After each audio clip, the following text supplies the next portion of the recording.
I think that there's a kind of an identity issue within Judaism at this point. So I hope that this is helpful maybe to someone who's maybe having a Jewish awakening, maybe, kind of questioning like how they've lived up until this point in their life, where Judaism wasn't really a big factor for them. Okay? So now you're waking up and you have a lot of questions, maybe, or maybe you're just waking up and you think like now it's important to recognize your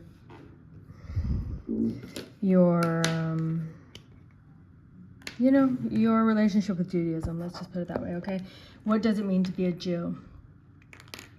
I have lots of classes on this, but I just want to go through some things because I know that it's difficult sometimes to go as far as to believe that, like, if you have not been believing in God up until this point, or learning or keeping any of the Torah, per se, like it's not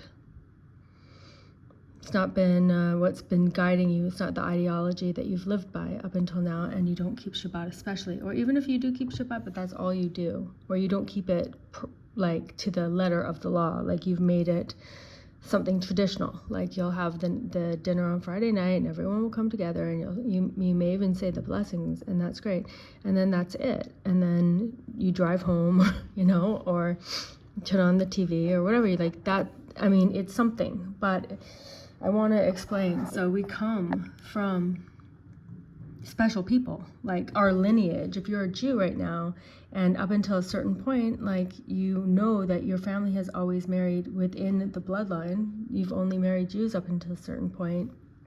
It's not racism.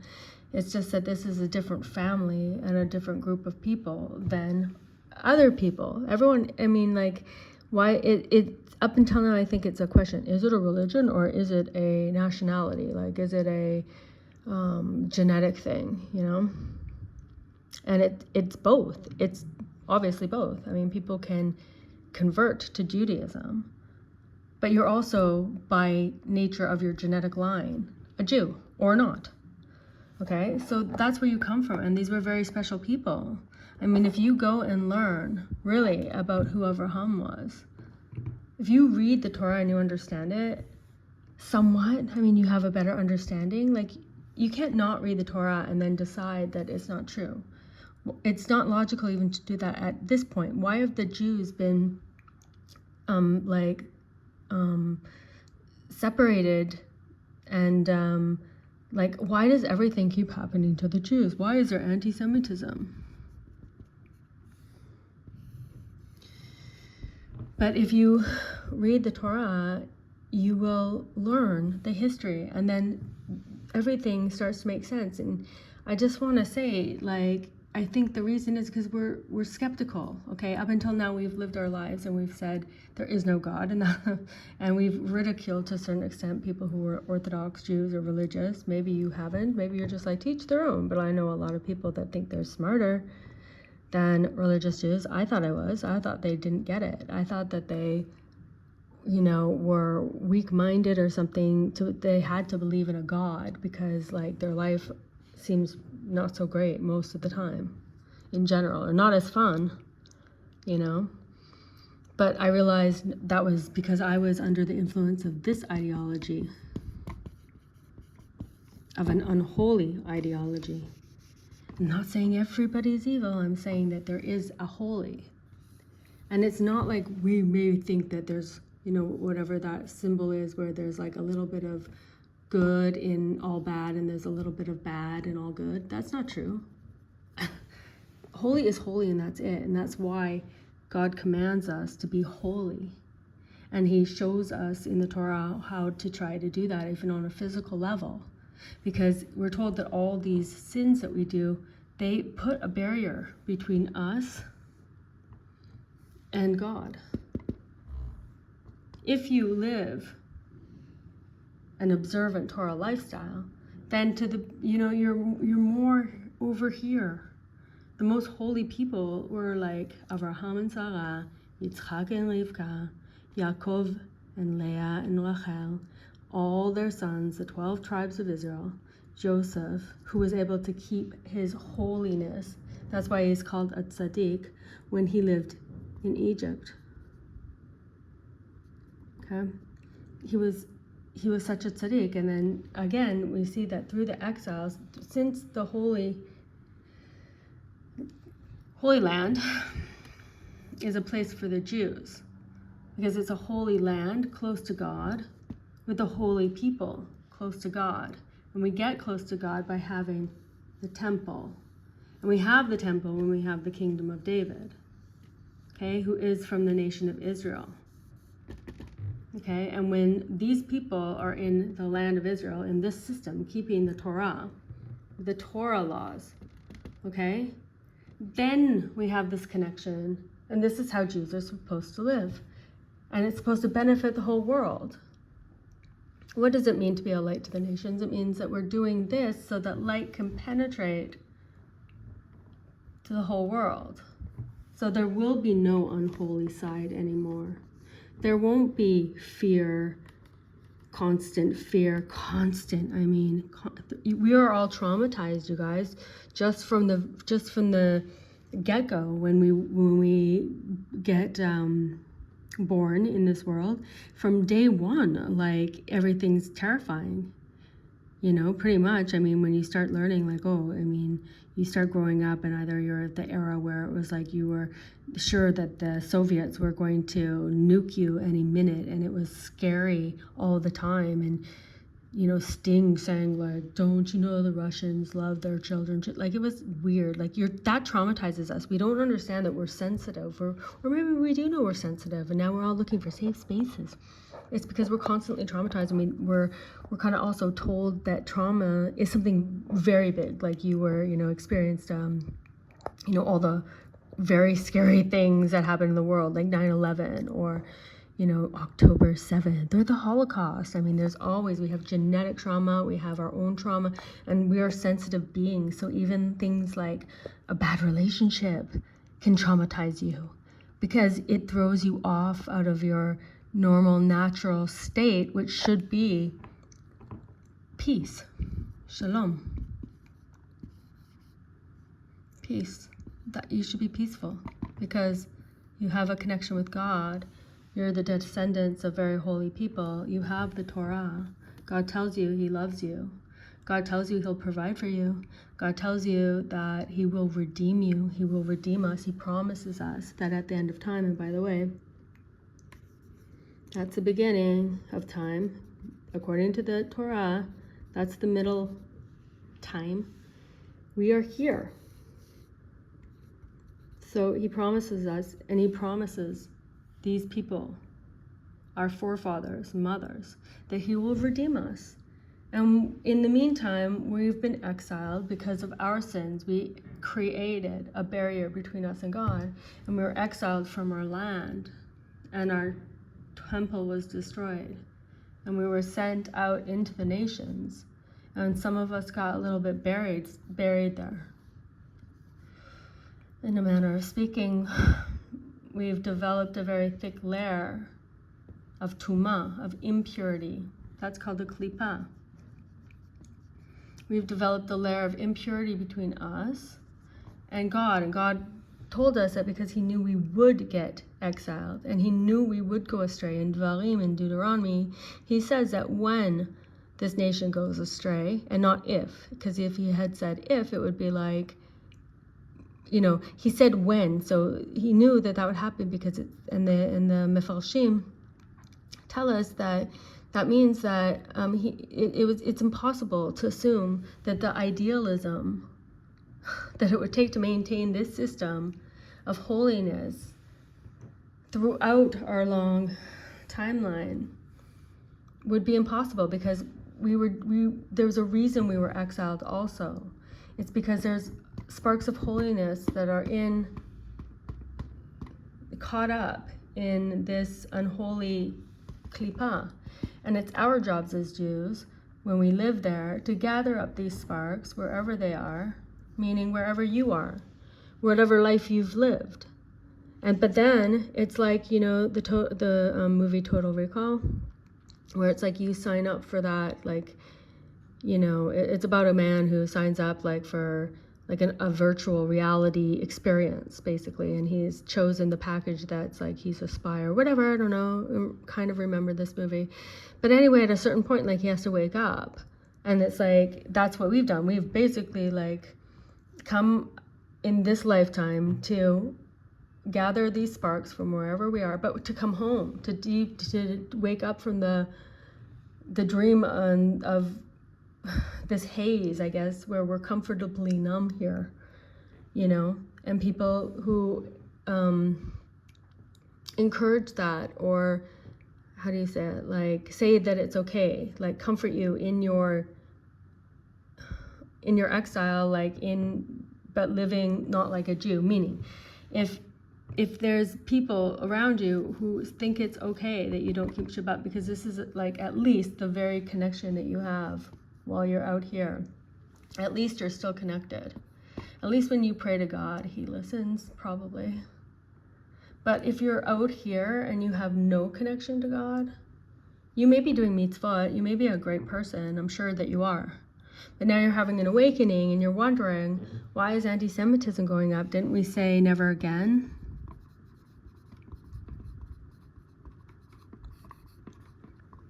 Didn't we all believe that, and believe that because there's a state of Israel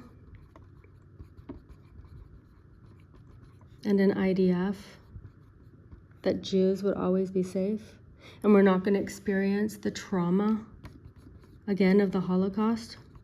But what happened here, Holocaust 1.0 in Germany, and then all over, and you saw how easily it was for people to turn on their neighbors and their friends and their colleagues. I mean, it was just like they were just waiting for an excuse. And now we look around us and we're not so sure that that couldn't happen again. People are really saying that could happen. So where are you going to go? You're going to go to the state of Israel, where October 7th happened? Where are you safe? Where are you safe? You're safe if you're in this system of holiness, because God tells us he will protect us, he will provide for us, he will redeem us. And so you've been skeptical, maybe. I'm just going to speak for myself. I was skeptical even when I wanted to wake up. I had my Jewish awakening 6-7 years ago, and I was like, I wanted to, like, I did want to, and I started looking into Judaism, and I wanted to kind of like, you know, do Shabbat. And people, I think, have a hard time like switching, because then everybody's talking about you. Everybody's like, oh, you know, you're going a little extreme. Like, you don't have to keep all Shabbat. Like, why don't you just, you know? And that making that change, I think, is difficult, because you were one of those people. Maybe I was one of those people who thought that too. Like, Shabbat's, I didn't get it. And anyway, so we become skeptical because we don't want to be suckers. Do we? We don't want people to think about us what we thought about religious people, and maybe still do about like Orthodox Jews who dress a certain way and who, you know, live in certain areas that aren't as nice usually as secular people's areas, especially here in Israel. So we don't want to become that, probably. I didn't. But you know what? I feel this is Baruch Hashem, this is the system. So there is kind of like a deprogramming from the unholy matrix system that maybe you grew up in to the Judaism ideology, to how a Jew is supposed to look at things, look at reality.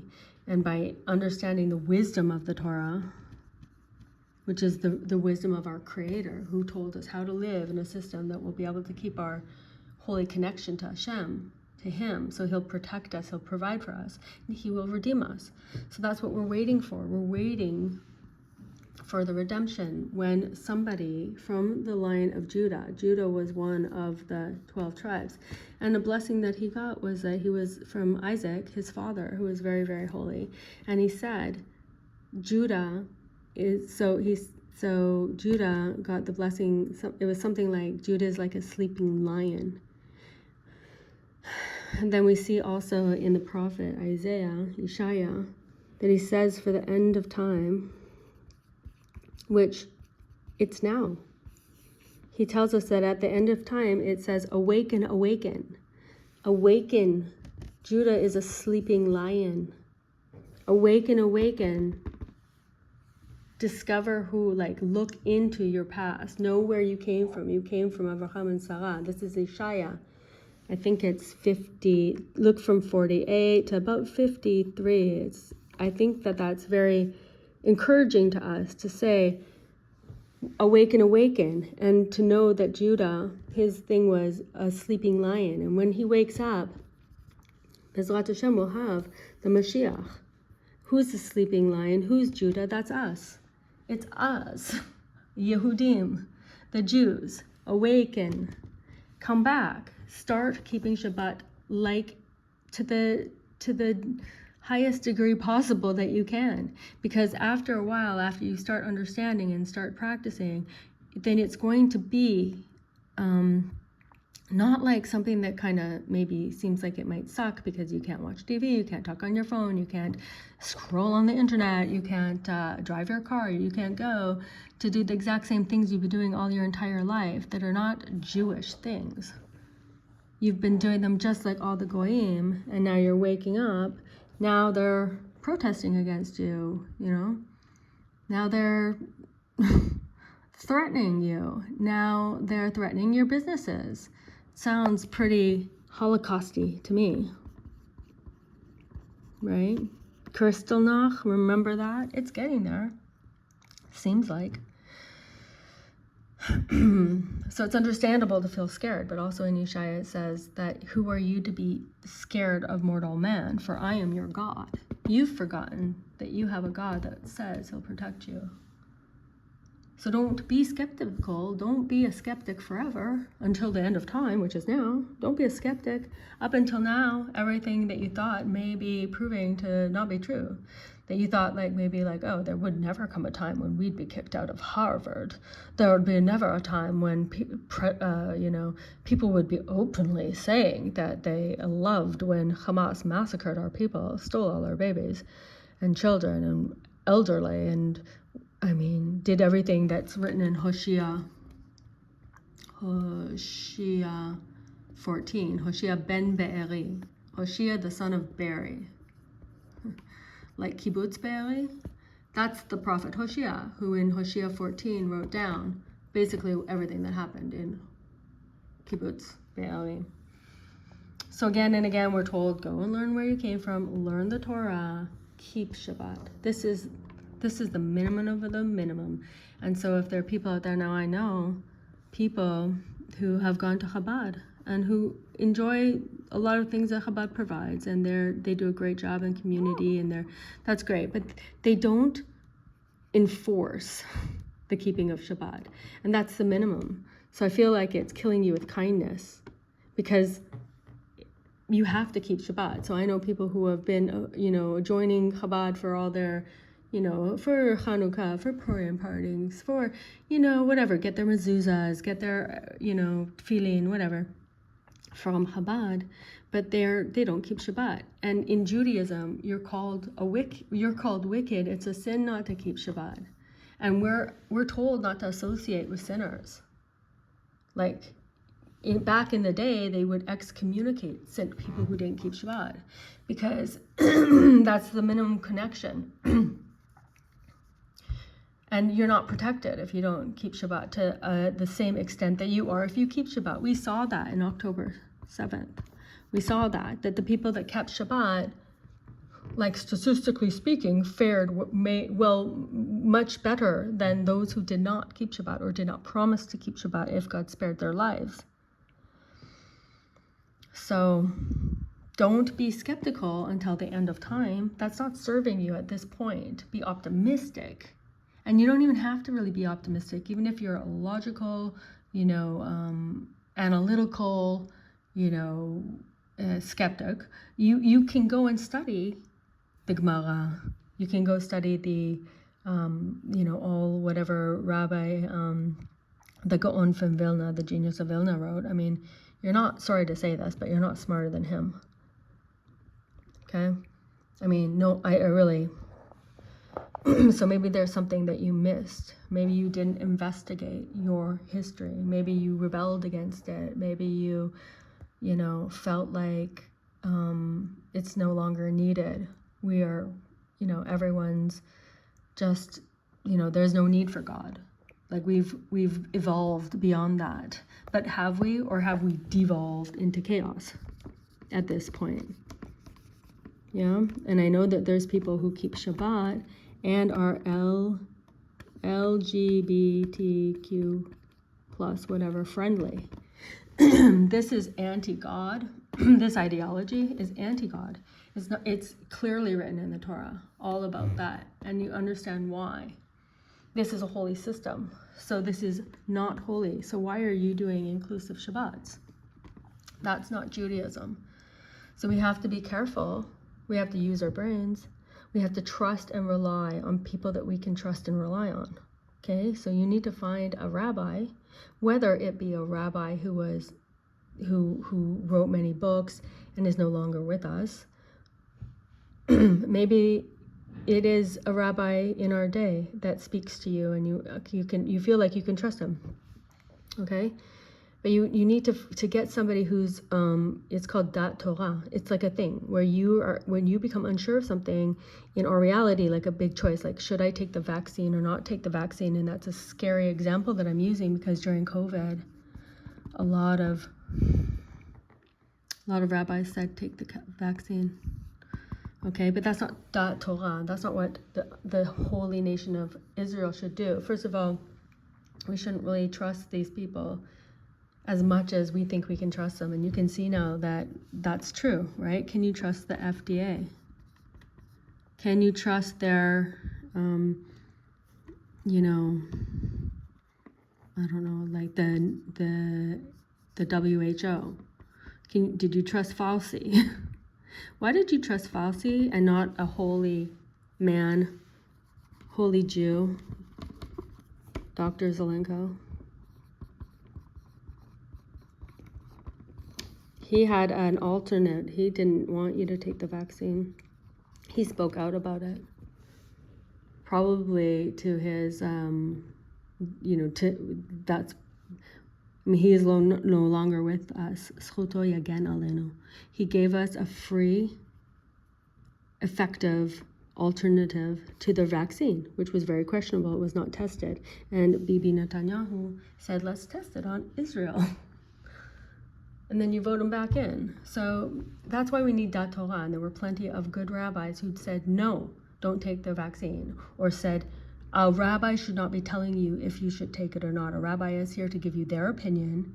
And then you ultimately need to make your own decision. So places like, again, Chabad, they were very pro-vaccine. They closed mikvehs. You're not allowed to do that. This ideology and this practice is more important than anything. We're supposed to die for it. Okay, so there's a big chilul Hashem. There's a lot of Jews over here living like goyim, trusting goyim, and now you're saying you can't necessarily trust that. Where was Red Cross? Where are our babies that were taken into captivity by our enemies? Where's the Red Cross, the international? Okay, because we're not part of their nation. They don't include us. They're creating this unholy chaos that is developing in our world as we get to the end of time. Okay, which is now. Oh, I said 3. I meant 4, obviously. By the way, our New Year's was in Rosh Hashanah. If you celebrated New Year's recently on January 1st, you were not in the holy ideology, and you need to go and learn about it and awaken. We want the Mashiach. We want the kingdom of David. That's what we want as Jews throughout all of our history. That's what we're waiting for. We want Torah laws in the land of Israel. We want to build the temple. We want that, and we want to reconnect with God. We want God to redeem us and destroy the evil in the world.